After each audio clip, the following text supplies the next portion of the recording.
Hey, Richard Meller again from Facts for Working People. I just got off a hike and I got the dog in the back and I'm just relaxing here for a minute. And I wanted to first thank the people that I've got a lot of comments, about 300, 400 comments and about 15,000 views of that video I did defending and speaking up for Ilhan Omar, who questioned in the proper way, the way she should have, and everybody should have, Elia Abrams, the Trump's envoy to Venezuela. This is a mass killer, this fella. So I want to thank you for that, and I want to respond to a couple of things that came up just to keep the thing going. But I would like to say, if you go back, I would like to say that that's my personal YouTube channel, and I've got I've started a Facts for Working People YouTube channel. I'm not alone here with Facts for Working People, but I'm one of them that sort of does that stuff. I'm learning that stuff. So if you could go and subscribe to it, because I picked up about 400 subscribers. It's at if you do a search in YouTube for Facts for Working People, you will find it there. I'll probably put this on the old one if it comes out okay, and also on the new one, just to keep things going. But a couple of things I wanted to comment. One of them was on, somebody asked a question, a thoughtful person, about reparations. I know Elizabeth Warren is raising the issue of reparations, and I believe, I haven't read much about that, but that's an issue that comes up, and I think it's in relation to black people and slavery. Would I support it, or do I support reparations? And I wouldn't oppose reparations, but the question is, I think there's a couple of things we have to raise about it. One of them is, where's the money coming from? Because the class and the people that made the money off of 300 years of unpaid labor, which is what slavery is. You have to feed slaves and everything else, but they receive no wages. They're still their ancestors, and that class is still around, which includes the racist power structure that was in the South and that's still there, and the capitalist class of the North. Remember, Lincoln never freed the northern slaves. Okay, so that's one question. Where is the money coming from? Because if it's coming out of something else, the other working class people, whether it be black people, white people, native people, in other words, from the exploited classes, if that money comes from robbing Peter to pay Paul, or robbing Paulina to pay Paula, then that we mustn't do, because it would be very divisive, and it would weaken us, and it would divide us, because the capitalist class will not take any measures that strengthen working class unity. You never see him on TV during strikes saying, "Come on, you guys, you got to have unity on the picket line." So that's one question. The other question is like, where does the money come from? And the other question is, it really doesn't solve the problem. They'll pay a fine. If you look at Bezos, he was worth about 169 billion. He's 150 or 40 billion now. You've got about 40 billionaires that have as much wealth as about half of the world's population. I didn't go and get any statistics here, but we all know that pay attention, and so they can pay a fine, and they'd pay a fine if they were forced to pay a fine. The other aspect of it is that slavery was unpaid labor, but so was indentured servitude unpaid labor, and so is millions of workers that receive a wage. Profit comes from the unpaid labor. They steal labor power off of the worker, no matter what the nationality or whatever the worker is. It's simply a different form of exploitation than slavery and owning somebody in total, or feudalism, or what have you. And many blacks were also indentured servitude, suffered under indentured servitude. So the question then pops up, well, the entire exploited classes, all of the exploited classes should receive reparations. The problem with, and I say we shouldn't oppose that as a demand, but the problem is it doesn't solve the problem. The problem is capitalism. They can pay. They will if they had to, and the system would continue. But it's highly unlikely they wouldn't rob Peter to pay Paul, as I say.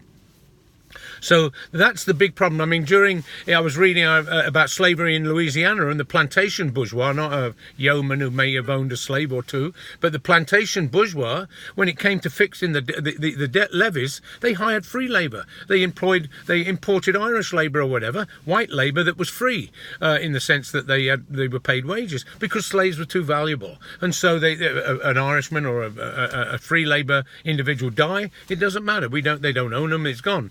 No problem. Get sick, no problem.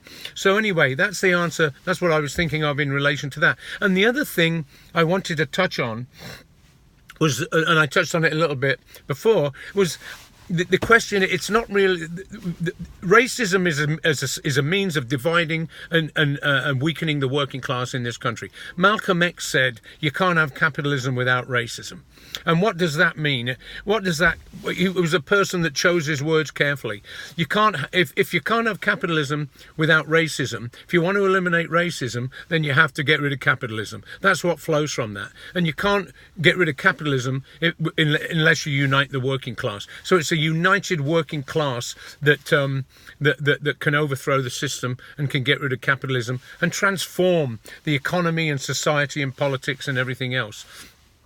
So that has to be the goal, because capitalism will destroy life on this planet through environmental destruction. It's already on the way there. I don't believe there's a tipping point, but whole swathes of the planet could be destroyed and so forth.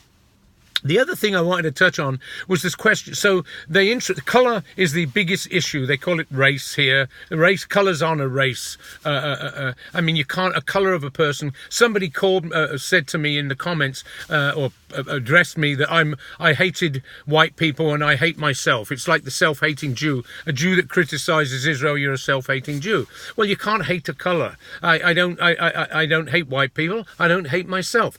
What I said in the last video I meant, but the thing is that we can't ignore it, because that's been the primary division of the working class here in this country.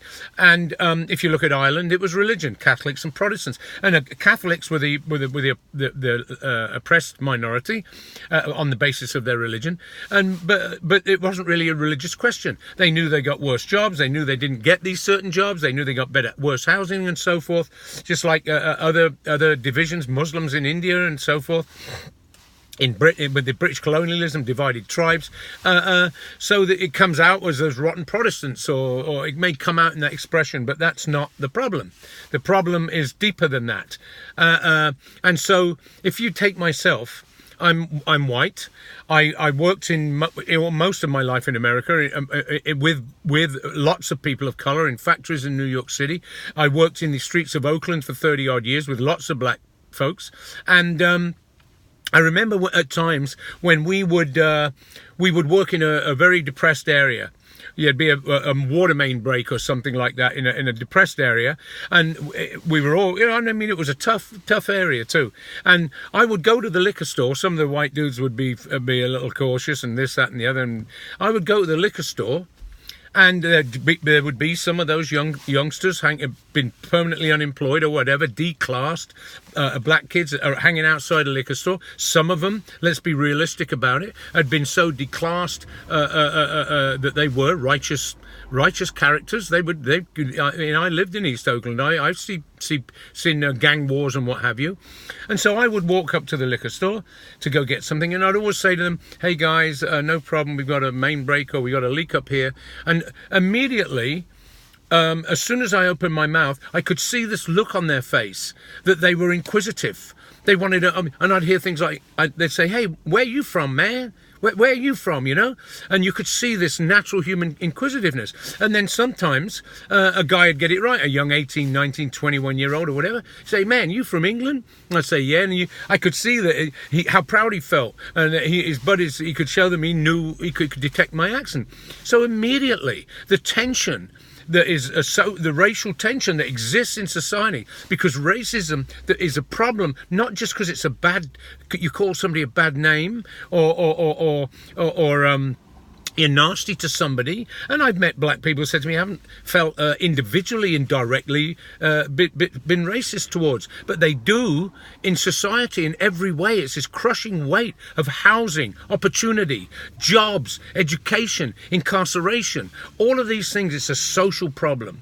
And so, so these kids, I'm as white as the other guys, but they're talking to a young man, they're talking to me, asking me questions, I'm getting along, this, that, and the other. I got a break that the white worker didn't get. I know some of my black friends will say, what white guy, you feel sorry for him? But I got a break. I mean, firstly, I am a bit different. I have travelled a lot. I lived here, lived there. I'm a working class guy. I went to Catholic schools in England, never went to college, and but the accent just immediately diffused it, because they don't see me as a white American, and they don't see me playing the same role. I'm not a white American. And so, if like one of my buddies, I'm thinking of one in particular, well, they're blue collar guys. The workplace is not conducive to discussing racism. And although we did it because we had a strong union presence, it was one of the best work areas. A lot of folks told me that they'd worked in our place, because we had 2 or 3 different shop stewards. We didn't allow racism to divide us as best we could. And so, I was thinking of one guy, if he were to walk up to that store, what's he walking into? He's a white guy, lives out in the suburbs. When I first came here, I lived in the inner city, and I'd been here, I got my job where I worked, and I thought it was weird. At the end of the day, all the white people went somewhere else. They went to live in Antioch or Pittsburgh or Walnut Creek or Concord. And then I went back to East Oakland, and I never saw any white people till the next morning. And so can be very segregated. But if my buddy, for example, one of my co-workers I'm thinking of, had gone to the store, already it's set up. It's set up. They're looking at him. There's going to be some tension and anger because he's a white dude. He look at him. He's got the gravy job, and we had good jobs, good public sector jobs. He's got the gravy job. Look at this.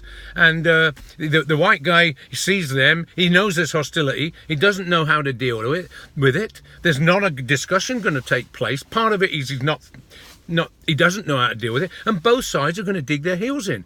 He might be an Irish American whose parents told him about the famines and the massive genocidal deaths. Really, there was no famine in Ireland. It was a forced famine because food was being exported.